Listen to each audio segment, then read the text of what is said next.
And welcome to the Township Whitewater Region's regular council meeting for Wednesday, February 19th. It is 4:48 p.m. and we'll call ourselves to order. Our second item on the agenda is our national anthem. But what I'd like to propose to council is that we take a moment of silence before our national anthem. This past weekend, there was a death in our community. Mr. Dave Dobson, who is our trustee for the Renfrew County Public School Board, died. Our thoughts and prayers are with his family and friends, and we'll take a moment to recognize Dave for all that he's done for our community, and then we'll go right into the national anthem. With that, we'll stand and face the flag, please.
And next is our land acknowledgement. I have asked Councillor Bell for today. As we gather, we would like to acknowledge on behalf of the Township of Whitewater Region and our community that we are meeting on the traditional territory of the Algonquin people. We thank the Algonquin people and express our respect and support for their rich history, and we are extremely grateful for their many and continued displays of friendship. We also thank all of the generations of Indigenous people who have taken care of this land for thousands of years. Thank you, Councillor Bell. Next item is the adoption of our agenda. The recommendation is that the Council of Township Whitewater Region approve the February 19th, 2025 agenda. A mover and a seconder, please. So moved by Councillor Moore, seconded by Councillor Trim. Is there any changes or amendments to the agenda as presented? Seeing none, we'll call for the vote. All those in favor? It's carried. Next is adoption of minutes. We have a recommendation that the Council of the Township Whitewater Region approve the February 5th, 2025 minutes. A mover and a seconder. Councillor Tabbert and a seconder. Councillor Bell. Any errors or omissions noted in the minutes? Okay, seeing none, we'll call for a vote. All those in favor? Carried.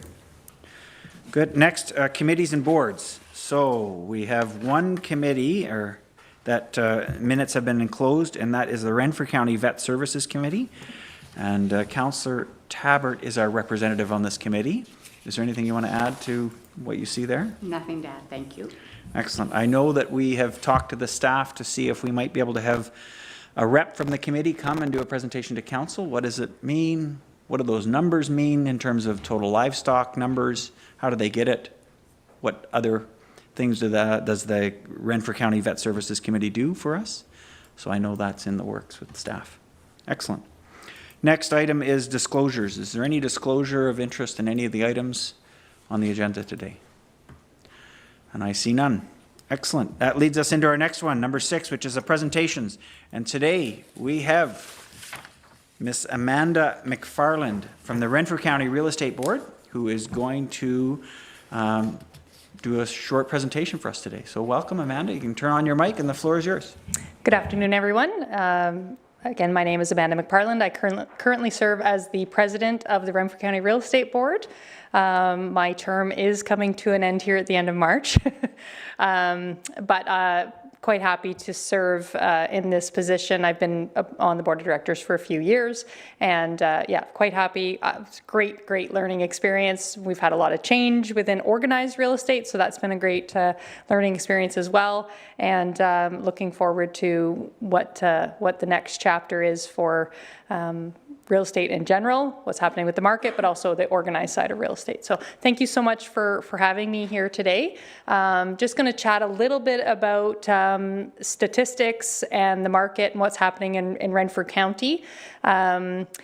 We've been really trying to communicate, increase our communication with the municipalities within Renfrew County to share information about what's happening with market conditions, housing, as we know we're in a perma-crisis in terms of housing, but just to open those lines of communication with our municipalities in Renfrew County to discuss housing and market. So in the past few months, we've been sending the statistics through to the Township of Whitewater region, and just further to that, we've been asked for a little while now to come and do a presentation, so here I am. So the Canadian Real Estate Association is one of Canada's largest single industry associations, representing more than 160,000 realtors through 63 real estate boards and associations. Every month, CREA provides statistics to the Renfrew County Real Estate Board, and they put together these statistics to support realtors in better serving their clients and also enabling them to keep on top of economic trends. The stats pertinent to Renfrew County are then compiled by the Renfrew County Real Estate Board. It's quite a comprehensive package that CREA sends out every month. So we dial it down. Our executive officer at the board office dials it down to a simple one-pager. So it's quite handy. This document is shared with the townships, of course, that have requested receiving this information so that they can analyze it for themselves. And Renfrew County is comprised of a widely diverse set of neighborhood and market conditions.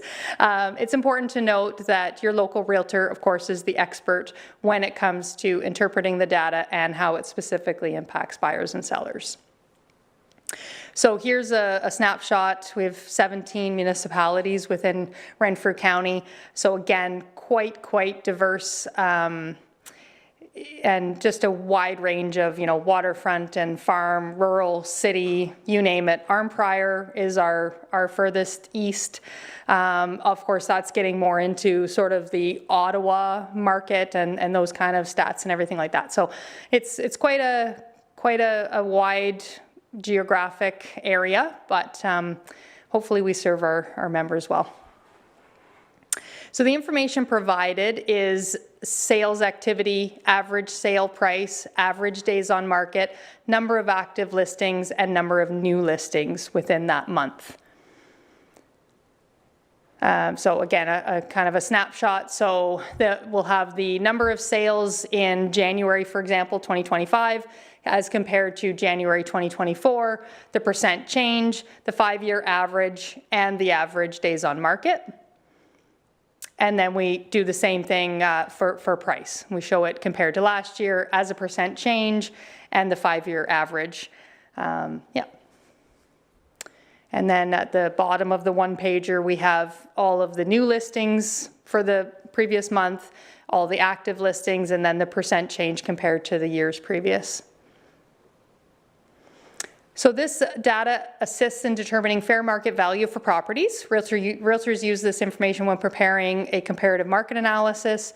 They can research properties that are active on the market and those that have recently sold to support data and provide further information to buyers and sellers. It illustrates where properties are selling most within the county.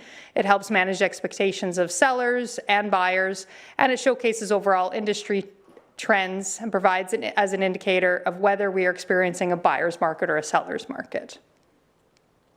It indicates how long houses have been sitting on the market. This is useful information, obviously, for those who want or need to sell quickly. If properties are on the market for a long time, mostly likely indicates that possibly a price adjustment is necessary. It helps buyers and sellers to see what time of year is most active, least active. The more houses on the market, the more competition. It's easier to determine fair market value in that respect, and the less houses on the market could indicate that it's a good time to sell as there's less competition. And yeah, so just again, a snapshot of what happened in January. Home sales were down. Now, this stat, I believe, is maybe not quite accurate. I noticed on the one pager that, for example, Brunel, Linddoch, Raglan had 2 sales in January 2025 versus 0 in January 2024, but the percent change didn't translate over. So then I think perhaps, and I apologize because I just noticed this today, but so I think that data might be a little bit skewed, but overall it'll give you a good idea. You can see the number of sales. So yeah, and then overall sales versus single detached, median price is $430,000 right now. On a single detached home, that's across the county. So again, when you dial it into Petawawa versus Beachburg, for example, you're going to find a difference. The Canadian MLS systems posted a large jump in new listings in January 2025 compared to December 2024. Sales activity fell off at the end of the month, and that was believed to be related to the uncertainty regarding potential trade war with the United States. I think war is maybe a little extreme of a term, but there was a little bit of uncertainty there.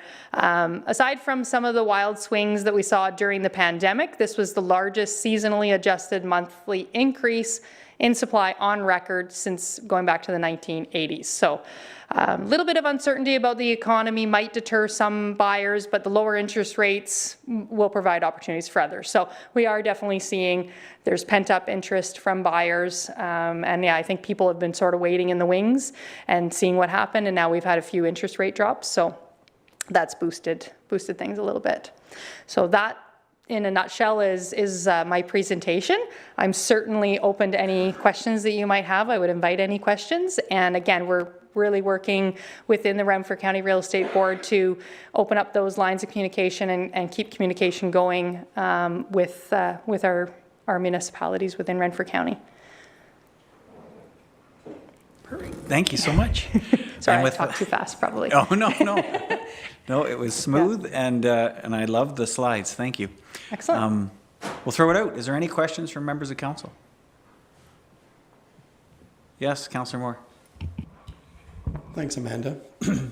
Just wondering why we have Whitewater listed and we have Beachburg listed and we also have Cobden listed. Right. Can you explain that? Yeah. So obviously Whitewater region is one whole, but Beachburg and Cobden would be the largest centers within that municipality. So therefore, generally speaking, they have the largest number of sales. So we extracted those out just to give a little better idea when we're dealing with buyers and sellers specifically within Beachburg or within Cobden, that we can give them a more dialed in idea on the housing prices specifically within the town or the village.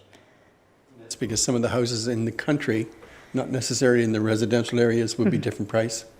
Right. Once you go outside of, the city limits per se, you open up to a wide range of pricing, because I mean, you could have 2 houses very similar in square footage, finish, everything. One's on 1 acre, one's on 20 acres. So that's going to be a completely different price point. So yeah. Okay, thank you. No problem. Good. And just to follow up to that one, so then the Whitewater region numbers exclude Beachburg and Cobden, but Correct. everything else, yeah. Good. Correct. Yeah. Excellent. Good. Any other questions from members of council? Good. I've got a couple. That's Okay. all right. This is residential. Do you have Yes. numbers for businesses? We, in the CREA stats, I believe there are commercial numbers. That's definitely something that we could pull together. Unfortunately, within Renfrew County, there's not a ton of commercial, but that's certainly something that we could look at and compile. We've been asked through time to compile all kinds of different, can you do waterfront, can you do this, and we certainly can, but are you talking waterfront on the Ottawa River? Or are you talking waterfront on the Muskrat Lake? Are you talking, it's just, again, it's so varied. it makes a huge impact on pricing when you're talking about which body of water. And even if as you go on towards like Barry's Bay, completely different market there. You're going to get those Toronto-based people, which skews prices a little bit. They're willing to drive to Barry's Bay and spend a little more money than what people here are. So yeah, so it's very difficult to try and lump some of that together. And even in terms of commercial, you know, you could have a commercial building here in Cobden for $249. You could have a commercial building, a warehouse really in Petawawa that's selling for $750, but it gets all lumped together in commercial. So makes it a little bit challenging to come up with accurate data numbers. Otherwise, you're going to be telling, your seller across the road here in Cobden that might be 800 square feet there that, they could probably get 550,000 based on stats that are from Petawawa. Yeah. So, yeah. Sorry, and I'm just looking for ways that we can draw in the information to be able to indicate changes or decisions, incentives we might want to do locally. Absolutely. It's just difficult to try to. But if you look at it and you think there's data in there that might be worth sharing, we would appreciate it, I think. Yeah, no, definitely. Like I say, members come to us all the time with requests like that. And so it's definitely something we can look at. And if we figure we can dial it in, happy to do so. The more information that people have, the better educated they are. So, and that goes for us as realtors as well. So, yeah. Perfect. The next one, just some of these numbers that I'm seeing, I'm going to go to the top table first. Mm-hmm. So the average days on the market for Beachburg and Cobden, I'm assuming that's an average beyond just 1 month. Right. So I'm looking at Beachburg average. It actually says 0 on my chart. So that it would not be right. Okay. Yeah. Sorry. No. I know that so we've had some changes in our, and not to excuse anything, but we've got a new EO. We had an EO that worked with us for 18 years and and she left recently to pursue another opportunity. So we actually had someone that was a realtor member that moved into the role of EO, and she's been absolutely fantastic. Actually, it's Robin Voicey. So yeah, she lives in Cobden.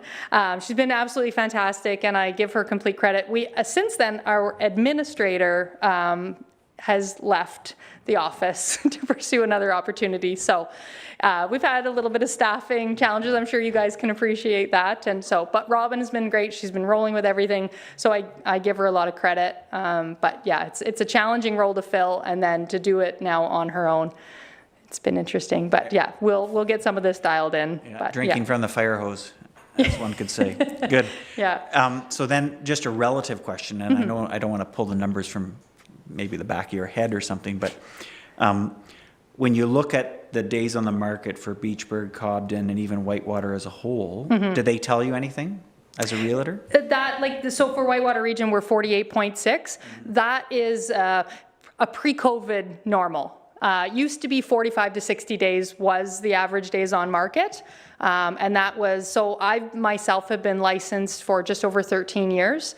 And all the way through right up until COVID hit, that was standard across kind of Renfrew County, was 45 to 60 days. That was a norm. So yeah, 48.6, that's right in that range of normal. The same in Beachburg and Cobden. Absolutely. Yeah, for sure. Okay. Yeah. Good. The second table, then when we go down, just some of the values really surprise me, especially if they're 5-year averages. They're very high. What is that, as a realtor, what does that tell you? Right. So again, right in the middle of that 5-year average is COVID. So again, it's hard to, you almost want to segregate that out because, again, like if you looked at, there was houses in, let's say even Cobden, prior to COVID that would have been listed and sold for around $125,000. A little, maybe 2-bedroom, 1-bathroom, or 3-bedroom, 1-bathroom, decent shape, little bit older home, 125, solid house all day long. That house is now $250 or more, and it will never go back to that 125, right? So now in this 5-year average, we're getting some of those pre-COVID numbers, then the COVID numbers, and then we've come back down a little bit. So it is, but arm prior at 498, that is what it is. That's not surprising at all whatsoever. Beachburg 373, and again, it depends on You know, and sometimes the numbers get a little bit skewed based on, you know, like we've had it here, Brudenell, Lindock, Raglan, there was one house that sold, but it sold for $580,000. So, you know, again, it's really hard to take a monthly snapshot. It's a little bit easier when you get on towards spring and you have more data to split that out across, you know, as opposed to 1 or 2 sales. So yeah, you get one for 580, all of a sudden, oh, your prices have jumped, you know, 300% over last year. So yeah. Good news if you're selling. Yeah, good news if you're selling, yeah. Good. The only other comment, and Councillor Olmsted isn't here, but I know he has shared that we post this as part of our minutes.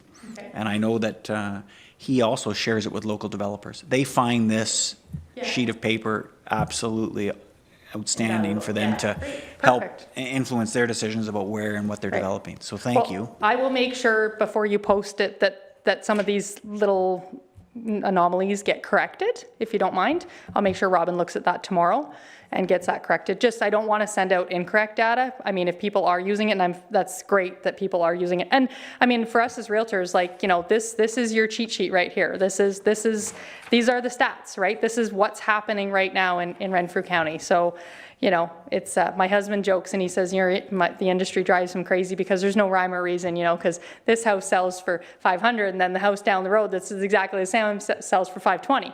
Well, did this one sell first? Was there no other houses on the market? What was happening, right? It's a little bit of a fickle, market, but it's always interesting. And I think things are coming back in line a little bit, with the exception of, you know, right now in Petawawa, anything around 400,000. We've had 2 now that in the last 2 weeks received multiple offers. The last one got 8 offers, and they sold. That one there sold 30,000 over list, which I personally didn't think we were going to see that. I'm not surprised to see multiple offers, but 30,000 over list was more than I anticipated seeing, especially at this time of year. But there's very little competition, so people that are out there and ready and waiting, and you know, they are ready to move on it and they're ready to spend that little bit extra. Now the other one that sold a couple weeks prior, also sold over list, but I think it was 7,000 over list, and it had 3 offers. So, you know, it just depends. But yeah, so it's going to be a great year, I think, in terms of real estate and buying and selling. I think there's going to be a lot of movement. But yeah, the prices, we have to be careful, because we don't want to end up in another situation where people are really overpaying for houses, because, you know, especially, you know, and I'll reference Petawawa because there's a lot of military movement there. So, you know, if you're going to then move in 2 years, you're going to be posted out again, you might end up taking a bit of a loss on your house. So we don't want people to end up in a negative situation, but the market will decide what it wants to do. So. Yeah. Love it. Good. Is there any other questions? Okay. What I will offer you is, I know we want to support our local realtors, and in fact, our residents when they're buying and selling properties. We want to make sure that's as easy as possible. So if there's anything that us as a township can do to help facilitate that with our local realtors, okay, I just ask that you or Robin reach out to the CAO, and we will do what we can. For sure. No, I appreciate that very much, and I appreciate, again, the opportunity to come here today and chat with you guys. Excellent. Thank you so much. Thank you. Okay. Excellent. So we'll update that in our next, before we issue the minutes. Perfect. Good. Next item on the agenda is number 7, the mayor's address, and I have some prepared comments. Okay, so we've just finished 2 great big snowfalls this past week and a half. 2 very, very large snowfalls. And I don't know how anybody else is feeling, but I'm a little tired of snow at this point in time, especially shoveling it. It's nice to look at. And it's been a beautiful, beautiful opportunity for us for snowmobiling, for skiing, snowshoeing, ice fishing, and even I think this weekend we're hosting the Wendigo. So fat bike racing. So incredible opportunity to have this snow, and it supports the outdoor activities that make it so beautiful right here where we live. And I also want to put out a great big shout out to our roads crew. who have done a tremendous job keeping our roads safe through these 2 snowfalls and all of the other weather events that we have throughout the year. With so much snow and then the wind and the drifting, I know it's been quite a challenge for them. So I appreciate that. And on behalf of council, I want to recognize them and thank them for the job that Kyle and his team does day in, day out. And I know that they're already starting to clear the sidewalks, because as I drove here, they were blowing the sidewalks in Westmeath. So again, the job isn't over just because it stopped snowing. Now they're trying to make sure that it's safe to use the sidewalks. So busy, busy. Since our last council meeting on February 5th, I attended 11 meetings on behalf of council. We also had a county financial workshop where we confirmed the budget at the county level for next year, and it's been confirmed at 5.56% increase, as well as a county council meeting. And just a couple things I'll discuss in some detail today. The first one is I want to recognize the efforts of our community organizations that I've had a chance to participate in activities over the past 2 weeks. Foresters Falls Winter Carnival, Fishing Derby at Westmeath and Lac Bay, Bonspiel here in Cobden, and Single Bingo was just to name a couple that I've participated in. And it's great to have these activities right here in our backyard, and I want to just thank the volunteers who put them together and give our community members a chance to join together through the winter. A huge thank you to the Cobden Curling Club, who had their food bank bonspiel and raised over $2,000 for our food bank. So thank you so much to these volunteers. Second, I want to highlight the child care survey. So the County of Renfrew is conducting a child care survey. It's available online, and I know the staff are just in the process of pushing that out to everybody and sharing it on our social media. The Child Care Services Division in the Community Services Department of the county is what's called a service system manager for the child care and early years sector. So essentially the province essentially contracts out the county to provide child care and early year support throughout the county as a whole.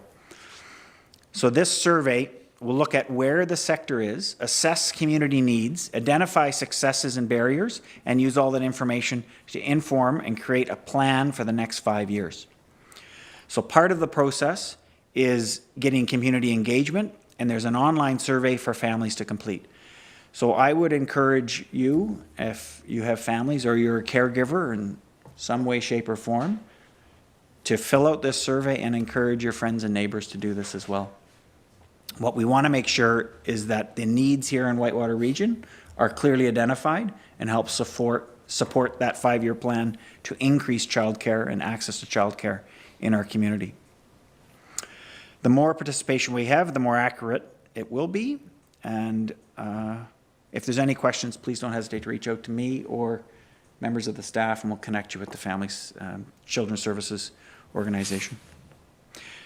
Finally, I just want to also highlight 2 public information centers. So these are called PICs, P-I-C, you might see it abbreviated. They've been scheduled for the Transportation Master Plan for the County of Renfrew. So this Transportation Master Plan will look at all transportation across the county. And so this strategic policy document talks about short range, medium range, and long-term transportation infrastructure. Everything from bridges to roadways, shoulders on roadways, whether a road should be upgraded or downgraded, all of these different things that the public now has an opportunity to provide input to, and I include that members of council as well. So there's 2 dates coming up in February, February 25th from 6 to 8 p.m. and February 27th, and I deleted the timing, but February 27th, I think it's 6 to 7:30 or 5 to 7:30. Both meetings are, okay, so both are virtual. So you have an access to log in from your home and participate as you see fit. But I think staff has already forwarded that to you, but for the public's information as well. And good, that ends my mayor's report at this point in time. Any questions on anything that I brought up or comments? Good, I see none.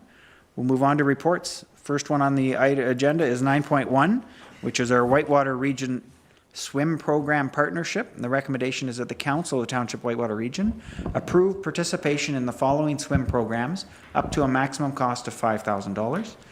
North Algona Wilberforce, Wanashare Valley and Laurentian Valley Life Saving Society Program, and the City of Pembroke Learn to Swim Program.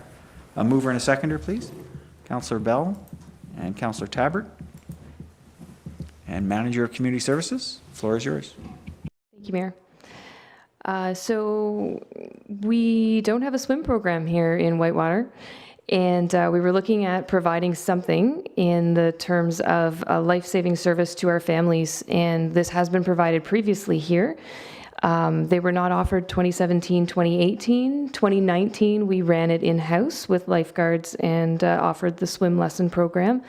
The cost of the township was around $242 per child. That was over and above what the actual registration fee was. So the child paid their registration fee, and then it still cost us $242, just so that we're clear. 2020 and 2021 swim lessons were canceled. 2022, we partnered with the City of Pembroke and offered subsidized swim lessons through July and August. The program grew from 2022 to 2023, with 2022 having 20 participants and the following year with 53. The costs associated were around $2,300 for 2023. In 2024, with the Pembroke pool closure, unfortunately, there was no program again. And as a result of the pool closure and also the pandemic, there's now a lack of swim instructors and life-saving instructors, and also the training opportunities have been minimized across the county and across the province and across the country. Staff began discussions with our municipal partners to see what options we could provide for families in Whitewater. The City of Pembroke program allowed our registrations to go through their Learn to Swim program in the summer months, so July and August. Families would direct their registration to the pool, and then the out-of-town or non-resident fees were charged directly to us rather than to the users. So the users themselves, meaning our residents, paid only the fee to do the swim program, and then later an invoice came from the City of Pembroke that we covered the out-of-town costs for our residents. So that program grew from 2022 to 2023 with more participation. So it was expected that there could be an increase in 2024 as well. But after discussions with the City of Pembroke staff and the recruitment of lifeguard and retention issues that they're dealing with, as well as the wait list that they have for their current swim programs, they weren't able to give us a confirmed response as to whether or not we can go ahead with this program in 2025. So they're not saying no, they're just saying hold on and wait. So I'm hoping that in April or May we'll have further discussions with them. So the non-resident fee as it stands right now is $48.32. That should be based on 50 participants. We're looking at around $2,400 plus HST for this cost to run this program if we're able to secure this partnership. So we'll see. In addition to that, we wanted to make sure we could offer something. So staff reached out to North Algona, Wilberforce, and Wanashare Valley, who offered a program in partnership with Laurentian Valley last year from Lake Dory at Point Church Beach. This program is a result of everybody coming together with the same problem. None of us were able to come up with lifeguards to be able to run and successful programs. So they were running one program and offering it to all of the residents in their municipalities. The plans are in place for 2025 based on our discussions to expand their program and allow Whitewater Region participants. I'm not able to really stand a guess as to how many people will participate, so we estimated around 10 participants from Whitewater. The cost to enter into that program, again, is $194.79. The fee for registration is $64, so slightly cheaper than what we paid in 2019 based on the cost per participant. And then for 10 spaces, it would be around $1,947 to participate in that program. Based on the amount that I've set forward in the recommendation, $5,000, We're hoping to keep that amount there, and that'll be $2,500 for the swim program in Pembroke and $2,500 for the swim program in North Algona, Bone Shire Valley, and Laurentian Valley, and the parks contracted services line would be charged for the $5,000. If anybody has any questions on that. Perfect, thank you. And I'll turn to the mover first, Councillor Bell. No, I don't have any questions. I'm just like to offer my support for this program. I think it's a good opportunity to provide something to the residents when we don't have a pool and we're not able to get a program together to provide swimming lessons in our area. So it's nice that this partnership that might be available with North Algona and Wilberforce, Bone Shire Valley, and Laurentian Valley, and hopefully that Pembroke one will work out as well. So I am definitely in favor of going through with these partnerships if they're available. Excellent. And Councillor Tabbert, seconder. I agree with Councillor Bell. He said it all. Good. Any other questions or comments from members of council? I see none. Thank you to the Manager of Community Services. This is exactly the types of partnerships we need to think beyond our geographical borders, come together and be able to offer an increased level of service to the community at the cheapest price possible. So I think this is a great approach. I agree. And with that, we'll call for a vote. All those in favor? And carried. Excellent. Next item on the agenda. Community Recreation Grant 2025. So the recommendation is that the Council of the Township Whitewater Region approve the increase to the sorry, I'm just amending it as I go here, and increase to the Community Recreation Grant from $10,000 to $26,671.67 to increase recreation programming and partnerships in Whitewater Region. A mover and a seconder, please. Councillor Bell, Councillor Tabbert. Good. Back to you, Manager Community Service. Thank you. So programming in Whitewater Region, every year we offer the Community Recreation Grant, and every year that grant is oversubscribed. We are handing out the funds that are allocated within that grant, but some of the groups aren't getting the amount that they're looking for based on the amount of the grant. And due to the limiting programming for youth and childcare, especially summer options for residents, we wanted to assist with making connections and partnerships to create more local and close to home options with activities for our residents. The Community Recreation Grant was sent out to outside organizations who may be interested to apply for in-kind space use and sponsorship, which as a result would just benefit our residents and the youth in our borders. These programs would have to take place in Whitewater Region to be eligible for support. So connections have been made with the Killaloe Community Resource Center, the Boys and Girls Club of Renfrew County, as well as the Renfrew County Youth Wellness Hub. These groups have all provided very positive interest in running programs in Whitewater Region in 2025. So just as a side note, staff are not able to offer and run youth programming for residents. There are risks associated with that, and managing these types of programs is why municipalities prefer to partner with experienced organizations. They have their own insurance as well as staff trained properly to be able to manage these types of programs.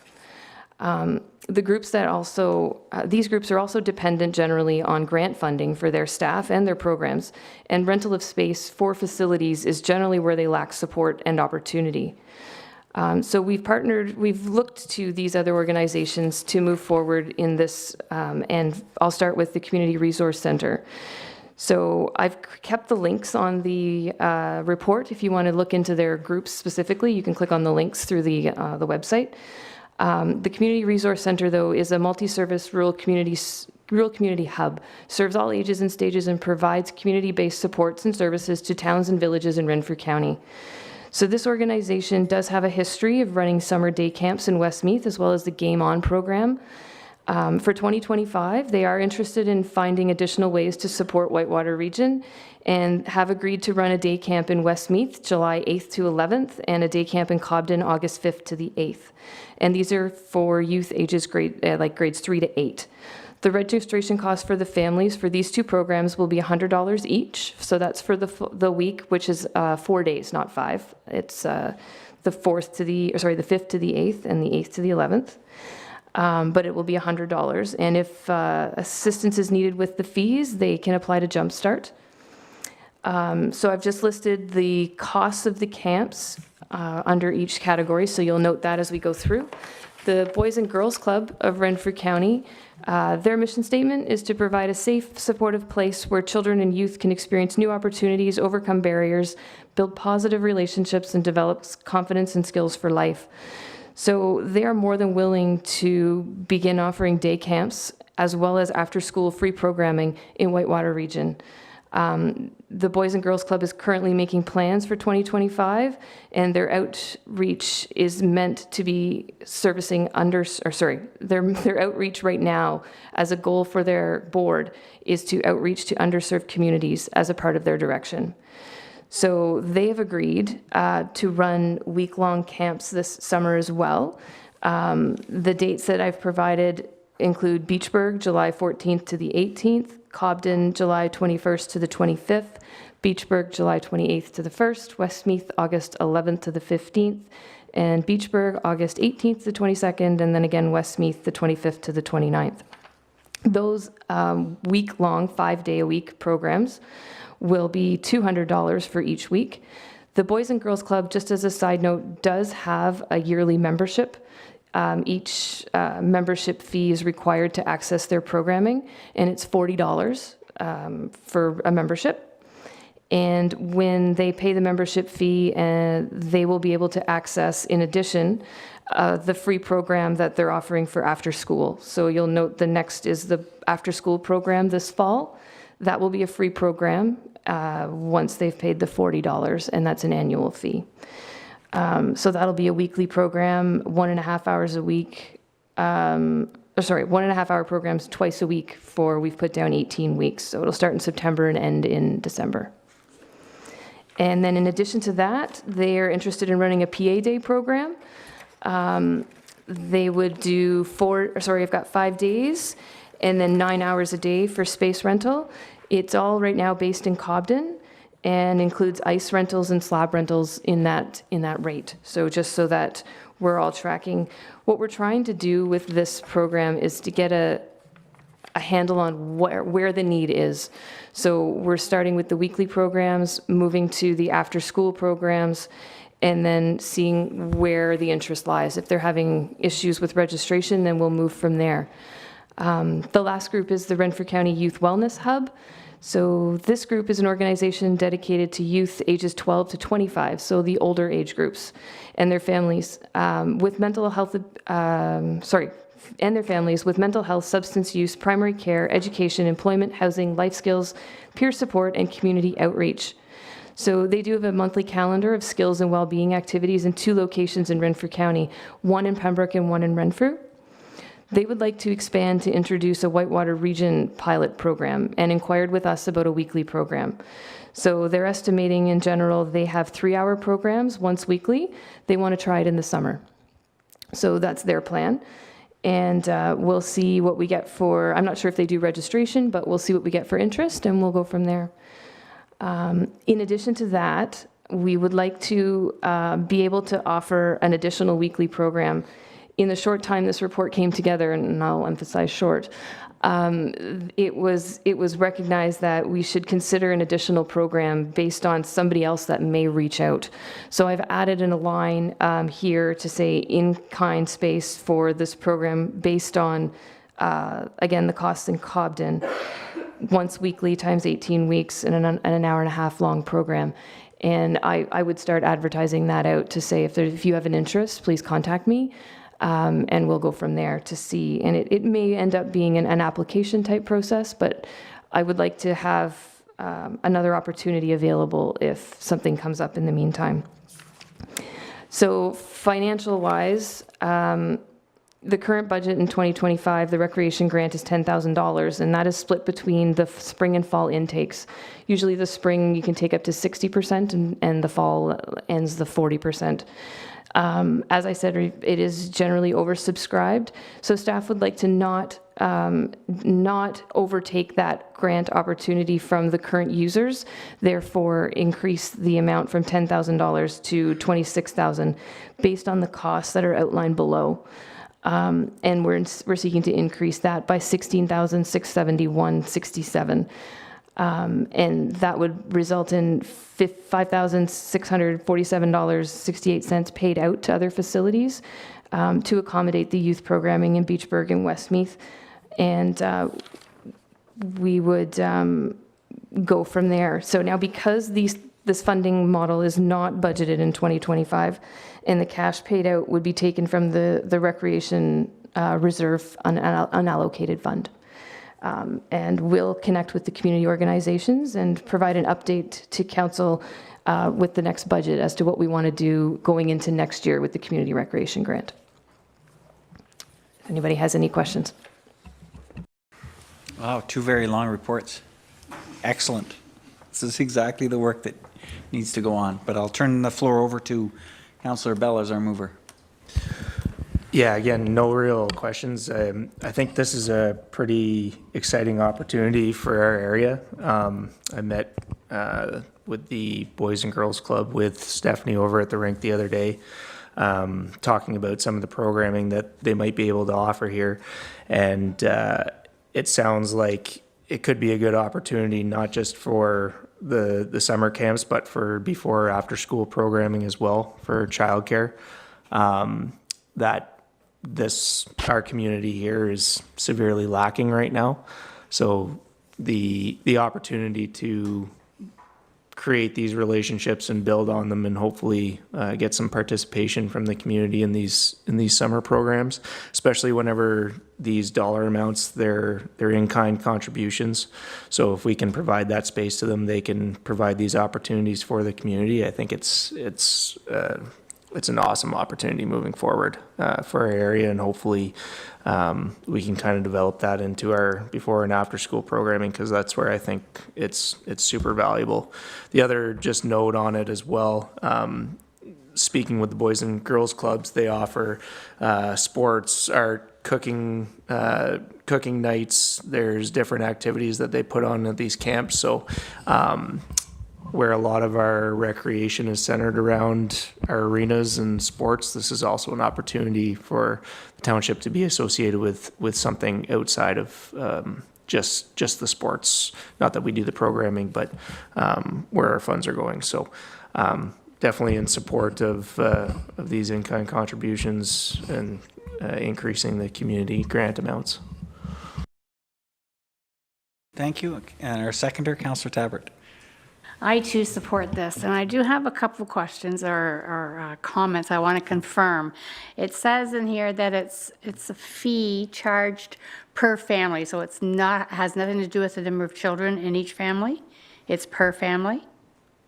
I would have to. I'll confirm that. I'll confirm that with you. I'm not sure if it's per family or per individual. Okay, because it does refer to per family. And then it did say for children, ages 4 to whatever. So I was just wondering that it was. The registration costs individually each, like the $200 would be each. And it's the 40. Family? No, each person for the registration fee for the weekly camp. Yes. It's the $40. I believe it's an individual charge. I believe they are both individual charges, but I can confirm.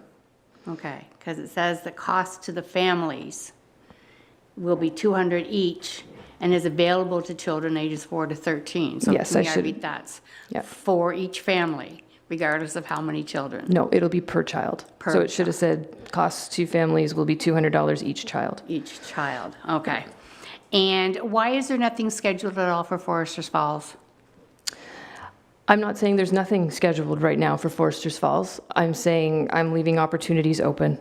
So there could be a location in Foresters Falls, and that's why I feel like we can absolutely look at something there. It'll just be a matter of finding the location that they like. The reason we had them in Cobden was because that was the building that we had available. Yeah. And we've opened up Beachburg as an opportunity based on what we think the buildings could accommodate. There's no reason why we can't offer something in Foresters Falls. It might look more along the lines of an after-school type program, but it's a possibility. Yeah. Okay. And for Haley Station, are we reaching out to any of the programs in Renfrew? Maybe the children will go there instead? Have we Meaning reached the out to- town programs? Yeah, I haven't reached out to the Renfrew town, no. okay. And what's in the Recreation Reserve Fund right now? I'll defer to Curtis. Thank you. So right now in the total budget, non-dedicated is $43,000. A portion of that was put aside or it was allocated to that reserve last year as part of the 2024 budget as a future rehabilitation of the arenas portion.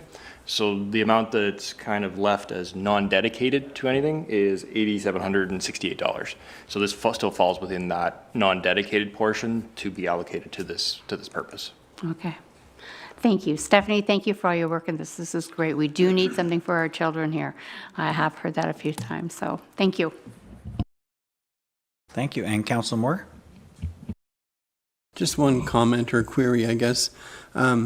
If this all goes ahead and we find out that there is a family or child or children that can't afford to come, is there any resource in our area that we can find to make sure that happens or not? Is that something we would look at this time or wait for another year? So we wouldn't have anything within the township. There would be like Jumpstart. They could apply for a Jumpstart funding individually for that, and then that would cover the cost of the camp. There may be an opportunity through these organizations to offer like a payment plan, so that's something that they could look at as well.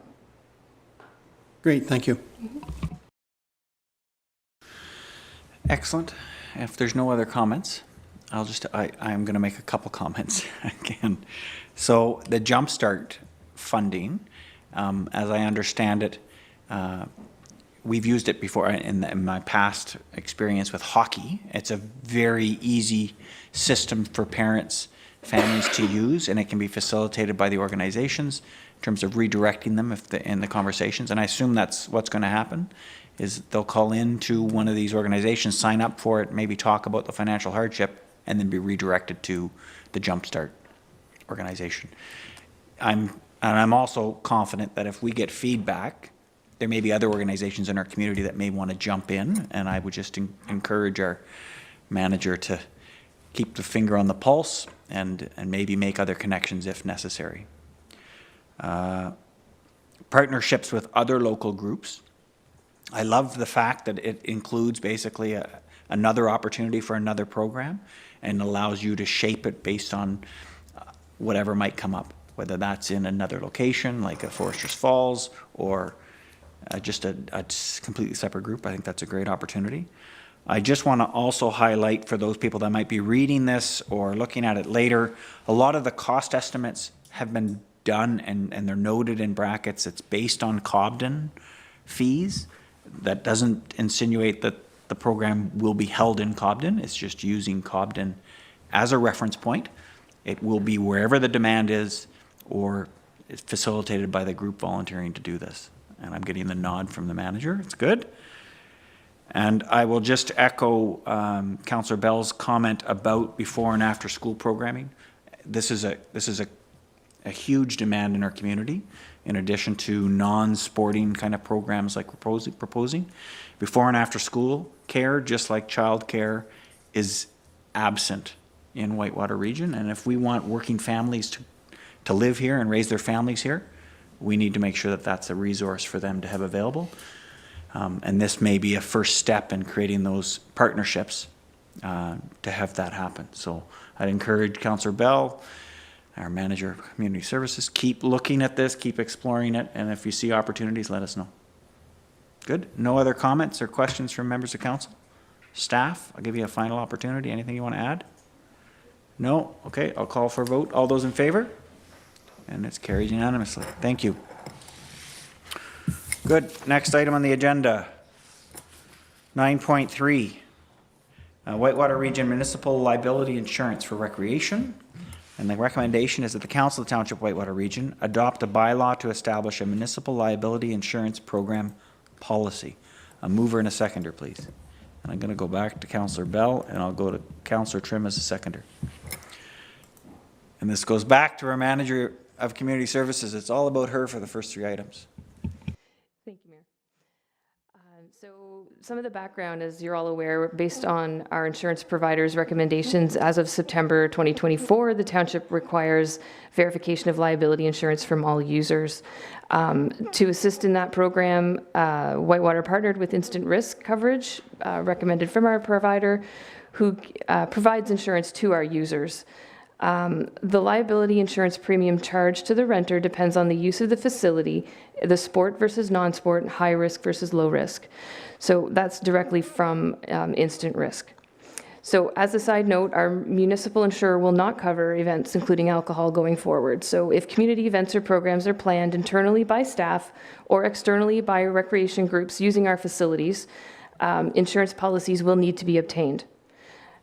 Facility use agreements signed by recreation groups may extend our municipal insurance coverage into these events if they're planned and managed by the organizations in partnership with the municipality.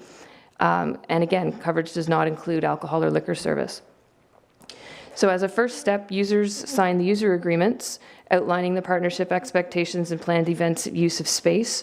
These documents are used to develop, the developing an insurance information package was a good first step.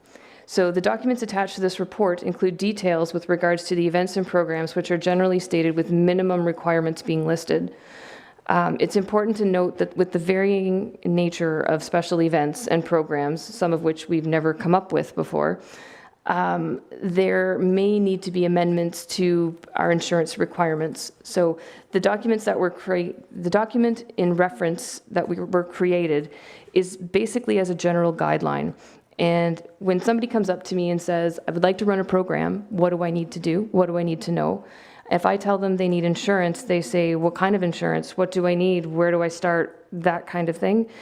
The reference document, the guideline document that's attached is what will be provided to them. So they can provide that document to their insurer if they want to go with their own insurance. But at least at minimum, it provides our guidelines. For municipal insurance coverage to be extended, the event must not include alcohol. The agreement must be signed. The program needs to be held on municipally owned property or inside a facility. Managing partners and community groups will provide regular communication with staff. So whether that's through them providing minutes of their agenda to our agenda items so that we are aware of what programs they're offering, and then detailed outlines of each event or program is provided to staff with final approval through our municipal insurer. So if it's something that they're doing out of the norm that we don't normally aren't sure what it is they're planning, we would ask for additional details. And we're expecting this communication to come at least quarterly. So we will have regular communications with these groups to ensure that their events are being programmed and insured properly. If an additional insurance policy is required to manage or hold an event or program, they have the option of getting the insurance through IRC, our municipal insurer, secondary insurer, or going on their own. As a result of going on their own, it would need to be still approved, the certificate of insurance through our IRC, just like any other policy that we have currently in place. And the township will not allow uninsured or improperly insured events to take place on our property. There again are some exclusions, and these are all outlined in the policy document as well as the information document. So it's not blanket coverage. If the plan or program changes from the approved event, then coverages may not apply. And policies have exclusions for, again, the types of activities, whether they're high-risk sport or non-sport, contact or non-contact. And then these community groups will be aware of these exclusions to determine whether or not additional coverage is needed. So staff have developed an operating policy as well as the Whitewater Municipal Liability Insurance Guideline document, and this will be shared with all of the groups that we currently help. We've engaged with our municipal insurer as well as IRC. The recreation associations have been communicated with as well. With increased correspondence to the township's insurance broker this year, we have actually incurred an additional $8,200 in costs. We're hoping that over the next few years that cost actually narrows out as we develop these guidelines and come up with these policies so that we have a little bit more that we can manage on our own. Staff will revisit the guidelines and the policy documents as required, and then information will be distributed to the associations. So I don't want to go through the policy document and the information package for you unless you think I should. But in general, the purpose of the policy is to outline how to access the municipal liability insurance coverage. And then the community groups would also need to meet the criteria and execute the agreements to be covered under the policy. So the policy is attached as well as the information document. If you have any questions, I'd be happy to answer them. And again, I'm not an insurance broker, so I can take notes and by all means come back to you if we need answers. Thank you so much. Councillor Bell, you're the mover. No, I just want to thank Stephanie for all of her work on this. I know it's not your favorite thing to be going through and writing reports on, but I think since September and it's become a necessary evil, and I think you've done a really good job kind of putting this all together. So to protect not only the residents of Whitewater and the taxpayers, but the individuals using our facilities too. So I think it's great. Thank you. And Councillor Trim. Yes, thank you, Mr. Mayor. Through you to the manager. I'm just wondering if you feel that the recreation associations have a good understanding of this new policy. I believe they do, and I think I have a regular communication with most of them. If they have any events coming up, I'm reaching out to them on the regular and saying, has anything changed? And I feel like they are comfortable enough now to come to me. They are now aware that alcohol is not covered. So in the case of the WDRA, that was a bit of a back and forth in the beginning, but I think now we've come to what it is that we're working with, and they do communicate with me regularly. Follow-up. In the case of the WDRA, have they gone ahead and purchased their own insurance in order to serve alcohol? They have. Okay. Thank you very much. Excellent. Any other members? Councillor Moore? Just something popped into my head here. Just wondering about entertainment in the Cobden Park in the summertime. Where does that fall into, and is that totally under us, even though we don't organize it? It would be totally under us, yes. Okay, thank you. Yeah. Any other questions from members of council? Okay, I just had two questions. Yes. Just that you made a comment about the insurance engagement with the insurance broker this year increased the cost by $8,200. Mm-hmm. So we pay by the number of engagements we have with our insurance broker? Yeah, so there's through our insurance, we have one broker who then goes out and finds each individual insurer for liability, for automobile, so there's a portion of their cost that they have for managing our accounts and talking to all these different insurers and getting information back. And through conversations with our insurer, that has traditionally been a very, very low amount because we really didn't have to reach out to them very often for anything. It was once at the start of the year, which they didn't bill us for anyways, which had to do with just renewing our policies. And then any other little questions we had throughout the year or claims or anything else that they had to manage throughout the time. Coming into now that we're a little more complex in our insurance output, they've looked at the amount of hours that they're spending and hence why this increase has occurred. We haven't seen actually an increase in this rate for about 3 years, so this is the first increase we've seen due to the amount of time they're spending on our specific file. But in conversations with our broker, he feels that this, if we have a very limited or a similar amount to what we did last year, this amount will stay pretty stagnant for the coming years. It was just kind of more to bring it back up to the market, what the actual use of our or services they're providing to us. That answers the question. It does. The CAO wants to jump in. Yeah, if I could just add, I mean, the other component to it is as employees, myself and the treasurer and the staff team, we're learning and we're managing our relationship with the broker. So at the same time as we're engaging with them more, on the matters of recreation, we're also educating ourselves with respect to different areas of the insurance world. So there's an expectation that it'll probably go down, I would think, as we engage less and less and less as the staff, as we retain the staff year over year, as we educate ourselves and we learn on insurance. So I would think it's either going to stabilize and or probably go down because there'll be less engagement as well. Thanks. Perfect, thank you. I just wanted to verify that condition. The second question I had, I'll throw back at Stephanie, is you had mentioned in your presentation about facility agreements, and the facility agreements providing a way to outline basically the terms and conditions for doing that exchange, making sure that we understand. We don't have facility agreements with 2 of the 4. How do you facilitate the same terms and conditions with them? So we do have facility agreements that I would get them to sign if they're planning an event that we're insuring. So like our standard Cobden rental agreement would be used for that type of an instance. But for Foresters Falls? If we're noted to be insuring one of their events, then yes, if they contact me, they would be filling out the same insurance agreement or the same rental agreement. Same rental agreement. Okay, perfect. And then it falls back to the park. Same Cobden. idea, some kind of agreement to make sure that that event is being managed and whatever terms and conditions Yep. are necessary for the insurance. Yep, agreed. Oh, wow. So another huge burden on our manager of community services.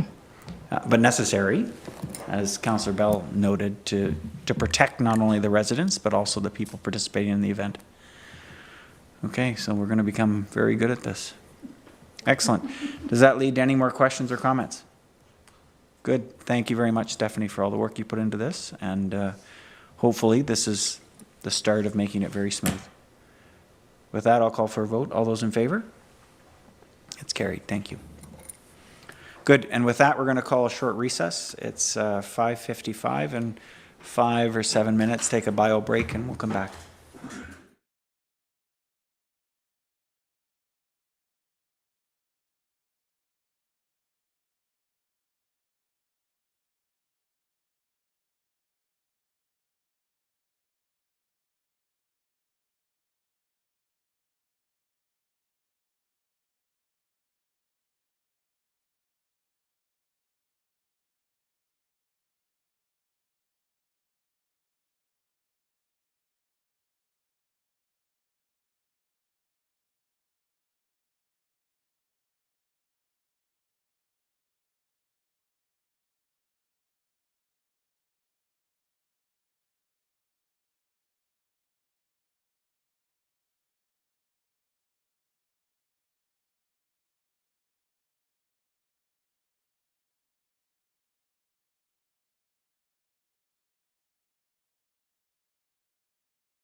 And welcome back to the Township Whitewater Region's regular council meeting. It's Wednesday, February 19th, and we'll call ourselves back to order here at 6:03 p.m. We are continuing on the report section of the agenda, and we're on item 9.4, which is our seasonal alternate hours of operation program. And the recommendation is that the Council of the Township Whitewater Region 1, approve seasonal alternate hours of operations for 2025, and 2, direct staff to bring forward an amendment to the pay and benefits policy to delegate the responsibility for approving seasonal alternate hours of operations to the CAO. A mover and a seconder, please. Moved by Councillor Moore, seconded by Councillor Trim. Going to the CAO? Yes, thanks so much, Mayor Nicholson. So the proposal here before council is one that we've seen before in the last two springs, spring of 2023 and 2024, and it pertains, we could term it, if you will, summer hours, so seasonal alternative hours of operation. So we've been able to review that over the last 2 years, and essentially we've observed that we're not seeing any significant shortfalls resulting from the program. So essentially operations are continuing to occur. We're meeting our operational and capital budget projects. Our departmental work plan initiatives are either completed or progressing. And productivity is maintained or improved throughout the last 2 years. So the hours of operations are established in our pay and benefit policy, which speaks to fair compensation, speaks to benefits for employees. It also speaks about attracting, retaining, and motivating staff, so different programs for that. It also establishes our office hours. So a key note here for members of council and the public is there's no proposal as it relates to this report or any delegated authority to the CAO to modify our office hours. So the administration building is open to the public 8:30 till 4 Monday to Friday. And the public works garage, while it is open to the public from 7 till 3:30 Monday to Friday, well, not essentially open to the public. The public should be accessing resources from the township here at the municipal office, but their general hours are from 7 till 3:30. However, through the summer months, they would run a 4-day work program, so 10-hour days over 4 days, Monday to Thursday. And in our community services, again, that's essentially based on operational needs, so that fluctuates through the winter as they're operating our arena facilities, and through the summer, they have more of a consistent time frame. So in June 2023, we ran a 14-week alternative seasonal hours. So for 14 weeks, and in 2024, we extended that over an additional 6 weeks, totaling 20 weeks. So subject to council approval, whether it be for just for 2025 or the amendment in the pay and benefit policy, we're proposing that the program would extend from May 18th this year to October 18th, 2025. And again, highlighting that the community services staff in 2023-2024 did not do a 4-day work week, so they also work a 40-hour week, but they were challenged by trying to operationalize that. However, they are looking at that again this year. So essentially proposing the same type of program for 2025. The second piece to the recommendation to council is that we seek amendments to the pay and benefit policies, which we are examining reviews of these HR policies in 2025, and we would incorporate this change as part of a comprehensive amendment. But also to delegate the authority to the CAO to be able to implement this program on an annual basis. So rather than having to come to council annually for approvals, it would be at the discretion of the CAO to implement this. What this also does is allows for any real-time changes. So in the case where we're in the middle of the summer and for some reason we're responding to an emergency or anything of that sort of situation, essentially the CAO would have the authority at the same time to stop the program at that point in time. So the amendment is not part of this package. It'll come at a later date, but also looking for direction on the amendment to the pay and benefit policy to make this a working program year over year. So with that, I would be prepared to answer any questions. Just noting that the next steps would be to inform staff of the 2025 implementation. What we do as part of our policy, HR policies, is we request that staff provide their holiday schedule by the end of March. So having this approved now is timely so that we could issue a memo to staff saying, together with your vacation request, consider that you will be having an opportunity to have alternative hours of operation so they could work their vacations with this program. Thanks so much. Excellent, thank you, CAO. Mover was Councillor Moore. Any comments or questions? No, thank you for this. It is nice to see that it's being extended. It seems to fit the timeline, but I was just curious as to why in October we're going to the 18th. Is that because of the pay period? I thought so. Yeah, so just our treasurer is nodding. Yes, I have coordinated those dates with our treasurer for pay period and Because previous it ended on the Friday before Thanksgiving, and now this is up the next week. Okay, thank you. Thanks. And our seconder, Councillor Trim? Yes, thank you, Mr. Mayor. First of all, I am pleased that the program has worked and it has been deemed successful, and productivity may even have been improved as a result. So I'm very pleased to hear that, and I certainly support this suggestion that the authority be moved to the CAO.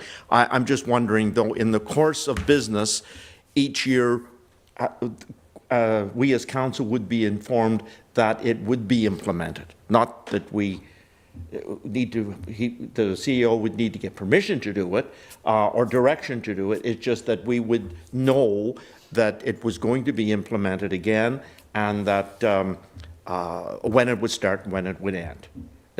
I'm just wondering if that would be provided to us on an annual basis. I think that could be included in the amendment to the policy. Yeah, certainly, yes, that the CAO notify the implementation of the program to members of council. We also have schedules, and I think in previous years I informed members of council who was available what days, if I recall correctly. So yeah, certainly we could incorporate that in the amendment, yes. Good, and I'll just take that as a friendly amendment to the motion, to the recommendation on the floor, just to include the amendment should include that notification. Does anybody have any? I'm getting a nod from Councillor Moore. Is there any looking for consensus on this? Yes, I'm getting nods. Excellent. Okay, so we'll take that as just a friendly amendment from Councillor Trim. Good. Any other questions, Councillor Trim? No. So I'll open it up to yes, Councillor Tabbert. I already spoke to the CAO about this. I did have some concerns, but one question I didn't ask them, and it just came up now. Do staff have to participate in this, or is it voluntary that they do? It's generally, it's by department or service areas, if you will. So we sort of leave it to the discretion of that team. For the most part, teams, all of the members of teams have participated. We haven't really been challenged with one-off members that don't want to participate. I will note that in some instances where sort of childcare gets affected, well, there's ways to accommodate that type of change. So we accommodate the employees where we can. Yes. Thank you. If I could, just because for the public watching, so I did speak to Councillor Tabbert before the session. One of the questions was the office hours, which I think she was highlighting to me. So yeah, and that's why I made it clear there's no changes to the office hours with respect to the adoption of today's report. Thanks. Excellent. Thank you. Good. Any other comments or questions from members of council? Okay, so I see none. So we are approving the plan for 2025 and then directing staff to bring forward an amendment to the policy to delegate this responsibility, including the details added by Councillor Trim. Good. Oh, yes, Councillor Bell. Sorry, just to confirm, it's going to 20 weeks with this, with the adoption of this for this year, for a trial period? I didn't calculate the number of weeks. I would think it would be more or less 20, similar to last year. Yeah, it's the same time frame as last year. So with the delegation to you as the CAO, to determine whether this is going to continue from year in, year out. Will any changes, like, is there a limit as to the number of weeks that this can be adopted for any given year, or is that at your discretion now? How will that? So the amendment is not drafted in the policy yet, so I will think about that. At this point, we've been terming this the seasonal alternative hours. There's been no real request for having seasonal hours through the winter to any great degree. So this is mostly a spring, summer, fall thing. But leave it with me. I will ponder on that to see whether or not the policy should speak to for spring, summer, and fall rather than through the winter. Recognizing operations are significantly different, I think, through the winter for public works and community services. So it might be much more difficult to implement through the winter months for all areas. Thanks. Thanks, CAO, and good point, Councillor Bell. Can I just ask that we recognize that discussion when the policy comes back to us? If you can kind of, and I just think in terms of outliving the people around the table to make sure that the policy, we shape it for the future based on whatever personalities are here. So I think that's appropriate. If you can just make sure it's part of the discussion when that comes back to the table. Excellent. Any other comments or questions? Okay, I see none. We'll call for the vote. All those in favor? And it's carried. Thank you. Good. Next item, 9.5, which is the Building Inspection Reciprocal Agreement. So the recommendation is that the Council of the Township of Whitewater Region approve entering into a mutual assistance agreement with the Township of Horton and Admiston Bromley for building services, support, and coverage. A mover and a seconder, please. Moved by Councillor Trim, seconded by Councillor Moore. Yep. Back to the CAO. Thanks so much. So what we have before council here is an agreement for, if you will, occasional shared services with Township of Horton and Admiston Bromley. So presently, the townships of Horton and Admiston Bromley employ one chief building official for the two municipalities. So while it is a three-party agreement, it's mostly sort of a two-party, if you will, as it pertains to them being serviced by one CBO. So as we experience fluctuating demand in building services, including vacation, illness, any other unforeseen circumstances, this agreement would allow us to bring in the CBO from Horton, Admiston Bromley on an occasional basis to backfill for our CBO's absences. At the same time, where their CBO is away, then it would provide for an opportunity for our CBO to go do inspections in those two townships during vacations and the like. So this coverage, the agreement is sort of two parts. So the first part is the coverage during vacation and illness, and it would pertain specifically to inspections. And ultimately, that part of it in the immediate agreement, we're not going to exchange invoices for the 1 day here and the 1 day there. We expect that over a full year, the cost to Whitewater will be similar to the cost to Admiston Bromley Horton. So the coverage will be similar in both situations. What this agreement also does, though, however, is it provides support to Whitewater Region for what are large and complex building permit applications. So presently, with our CBO, Doug Schultz, he doesn't have the qualifications for large buildings and complex buildings, whereas the CBO in Horton, Admiston Bromley, has those qualifications. So these qualifications pertain to large industrial type buildings. An example recently would have been a Snyder's equipment that was built in our industrial park. That's a large building or a complex building, whereas our CBO doesn't have those qualifications, would not be able to do plans review or the inspection. So we would utilize the Horton, Admiston Bromley CBO to do the plans review and inspections. The agreement is worded such that we would pay for that service. That's a service we can't provide those townships. However, they're willing to support us by providing that service at a cost of the cost for the service, so the hourly rate plus mileage for that CBO. We typically get one of these per year, so we don't expect a significant amount of costs around that.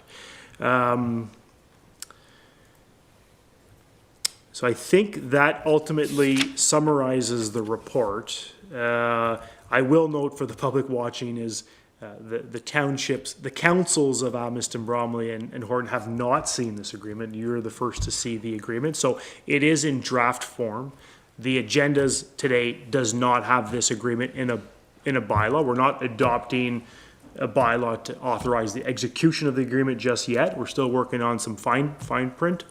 Not fine print, rather fine points, i.e. the hourly rate. As you'll note, it's asterisked. And we'll come back in sometime in March to finalize the agreement and have the bylaw adopted by council. So I think that summarizes it. If there's any questions, I'd be glad to provide some responses. Thanks. Thanks, CAO. And the movers, Councillor Trim. Yes, I think this is a great example of municipalities working together to help each other, and it's a good way to save taxpayer dollars too. Now, I'm just wondering, even though there's not going to be any direct billing between or among the townships, is there any need for tracking just to see that over the course of a year, it's sort of neutral? I don't expect it to be exactly, but is that worthwhile, or is it of any interest at all? Yeah, certainly. We will be tracking over at least the first year. I think all the time to get a sense over year to see if there's any increased demand for one area over the other. Yeah, for sure we will be tracking that to see if there's needs to amend the agreement accordingly, yes. Councillor Morris, seconder. I'm in agreement, and basically what Joey said I was going to say, so as long as we're tracking what's happening with people coming in or our employees going out to another municipality, I think we should be tracking that as well. Thank you. Excellent. And any other member of council? Good. I just would add to the discussion about the ability to work beyond our geographical borders, similar to the SWIM program and the other things we've discussed tonight, is being able to offer that high level of service at the most economical rate possible. And this is an example where we're pooling our resources with our neighbors in order to do that. And I think it's the right approach. It's obviously going to be a much cheaper approach than trying to hire our own internal capabilities. That encourage us to look beyond just building services for other opportunities similar to that, where we can do the same thing. Good, and if there's no other comments then, call for a vote. All those in favor? And it's carried. Thank you.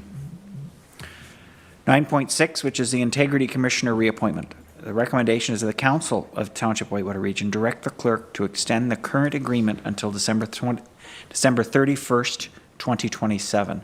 A mover and a seconder, please. Moved by Councillor Tabbert, seconded by Councillor Trim. This is going to the clerk. So the current agreement with our Integrity Commissioner has expired. This agreement was originally approved in 2019 and it was extended in 2022. So it was lapsed in 2025, which is this year. The current agreement allows for a renewal under the same terms and conditions. The Integrity Commissioner provides guidance on conflicts of interest, ethical obligations, compliance with the Code of Conduct, and council staff relationships. An annual report, they send us an annual report that summarizes the nature of the complaints and any advice given. And they also provide training for council and local boards on the Code of Conduct when a new term of council begins. In 2024, there have been no investigations or advice requests. I was in touch with them and they are supposed to provide their yearly report. I'm hoping to have it within the next few weeks. Mr. Fleming and his staff support an extension, and that would align with the contract for the 2026 new term of council and keeps our options open for a joint RFP with other municipalities once the new term begins. So if there's any questions. Oh, and if I can just add, I'm sorry. Just for your information, if we can get out of the agreement with a 30-day written notice. So we are recommending that we enter into another agreement for 3 years to put us into the new term. There you go. Thank you, Clerk. And I'll go to Councillor Tabbert first. I have no questions. Good. And Councillor Trim?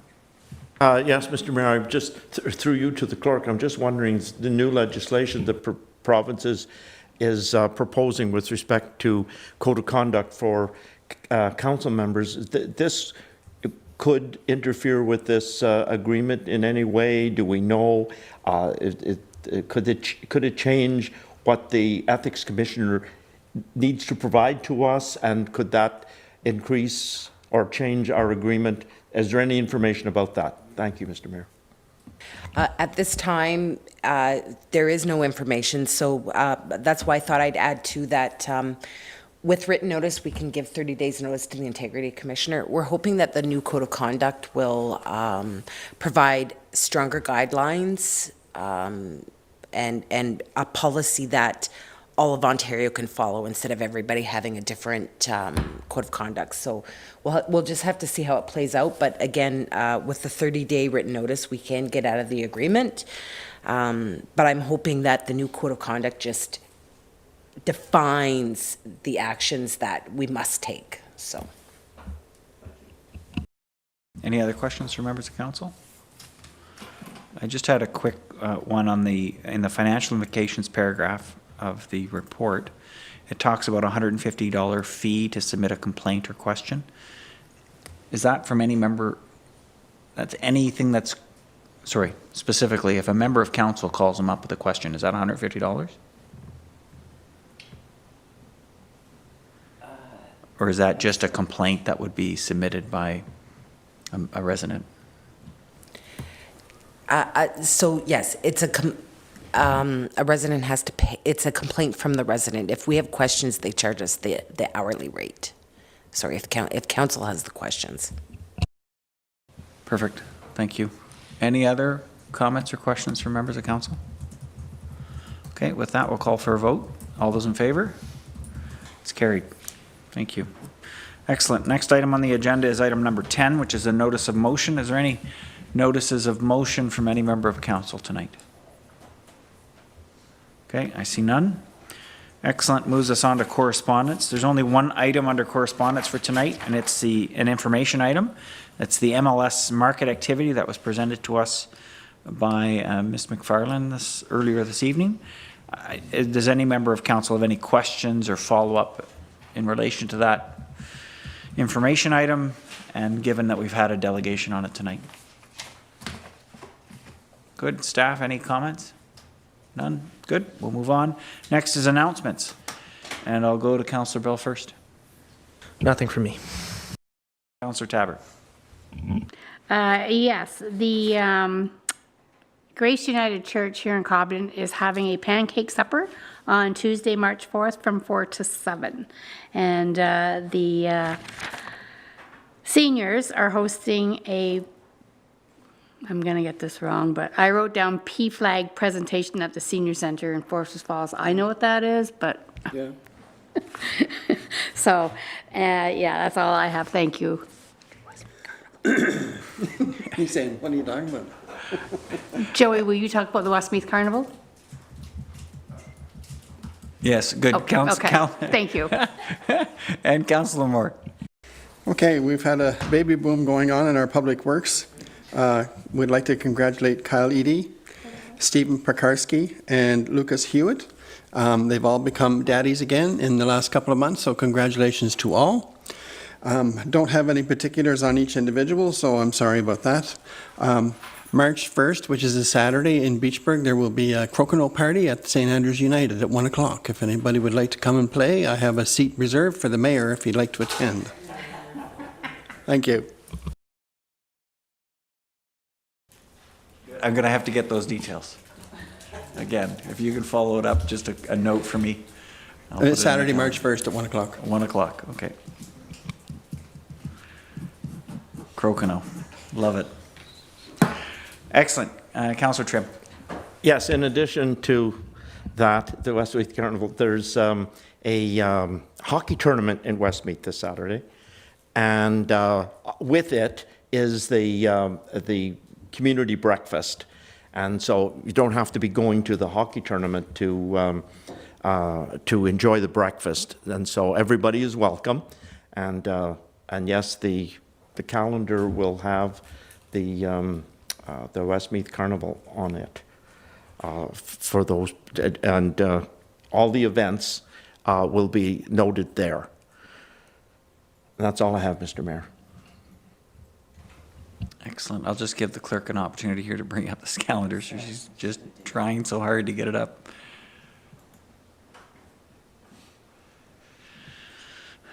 Yeah, there it starts on the Friday night. One down. Sorry, 28th. Oh, I'm sorry. Yeah. And it's that Friday and Saturday, I believe. Yeah. So 28th of February and the 1st of March, plus the Crokinose on 1st of March. Excellent, good. I don't have any additional points. You guys have covered all my announcements. So we'll move on to the next item on the agenda, which is bylaws. Item number 13.